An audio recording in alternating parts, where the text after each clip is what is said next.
Hi, my name is Chad Battershaw. I'm going to give my demonstration speech on how to survive the zombie apocalypse. There are many theories in today's pop culture on how the zombie apocalypse started or how it hasn't started yet.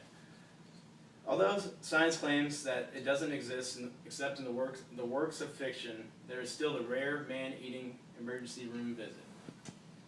And I believe that there is no reason not to be prepared for a zombie outbreak in case one were to happen.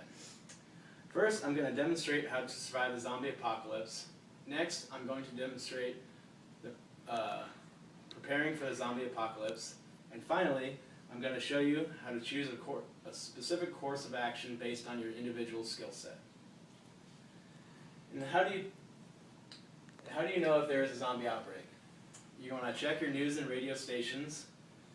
Basically, the best way to do this is turn on your radio, see if it's been interrupted, or see if the radio people or news people on the TV are still alive and well, and they'll let you know that there's a zombie apocalypse. Next, you're going to want to observe street activity.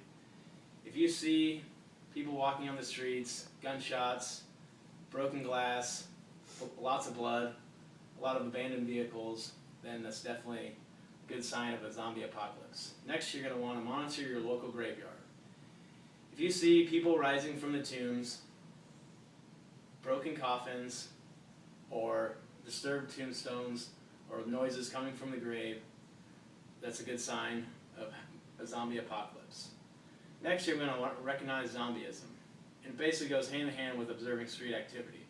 You see people walking slowly, grunting, having brains hanging from their mouth, blood covering them, inability to speak, then it's most likely a zombie.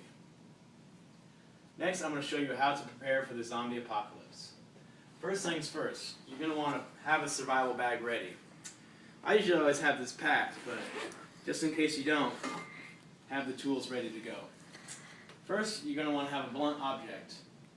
This, if you don't have a gun, this is probably the next best thing, or a large knife or a baseball bat, but this, you can hit them in the head, stab them, chop their head off, whatever you want to do to kill the zombie.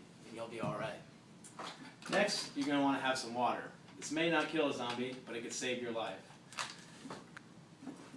Next, you're going to want to have some canned food, because your supplies are going to be limited eventually.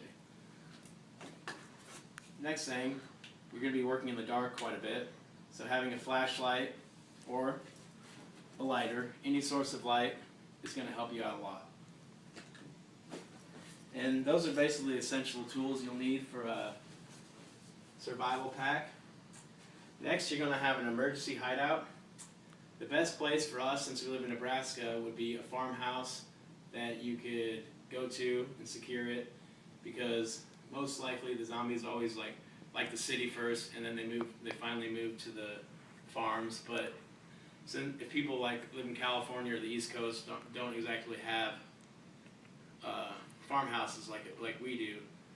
So next best place would be a mall, or just like in the movie The Dawn of the Dead, they were in a mall and they ended up surviving because they had the resources there. Or you could board up your house. Next, you're going to meet your friends. If they don't answer, you're going to want to call them, and then you're going to want to go find them. And if you don't find them, then it's probably already too late.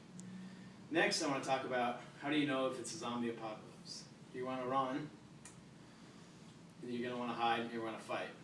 First, in this video, I'm going to show you, as you can tell, there's many misconceptions of zombies. You can see how fast this guy's running and how fast these zombies are. So, not all zombies walk slow, and just like in a lot of the movies that they portray, that they walk slow. And he does have a plan. He has a guy waiting in a boat for him, ready to go. Zombies can't swim, so that'd be a good course to take. Next, you're going to want to hide.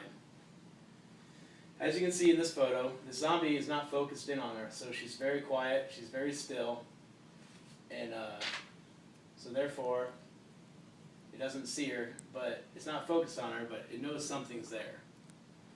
Next, you're going to want to fight. As you can tell, Rick from The Walking Dead is battling a zombie, hit him in the head, just like so, and to get their brains, that's the best place to hit them. It's in the head. And they will die. the worst case scenario for a zombie is if you're bitten.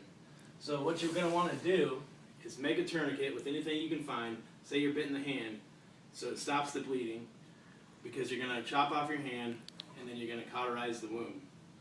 But as you can see in this photo from The Walking Dead, she is bit in the neck and it's too late for her. If you get bit anywhere but a limb, it's too late. You're going to become a zombie.